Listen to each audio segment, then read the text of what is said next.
बिस्मिल्लाहिर्रहमानिर्रहीम। दोस्तों अस्सलाम वालेकुम। दोस्तों इन वक्त आऊँ अब्बास फार्म ते मौजूद आहियां।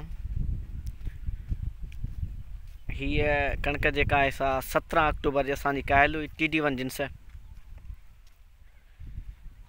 काल रात जेका बारिश पई आहे या मुसलसल 3 ॾींहंनि खां वठी जेका मौसम हली आहे उन जो नुक़सानु इहो थियो आहे जो ही 3 एकड़ पूरा मुकमल तौर ते असांजा किरी विया आहिनि। बस अल्लाह जी रहमत आहे बाबा। मुकमल 3 एकड़ जो पीस असांजो हिकु ॿारी बि अहिड़ी कान्हे का या हिकु अहिड़ी दड़ी कान्हे का जेका बची हुजे।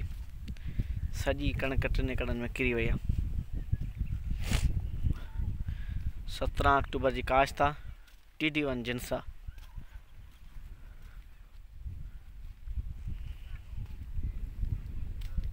बस अॻिते अल्लाह ताला खां दुआ आहे तव्हां रहम करे।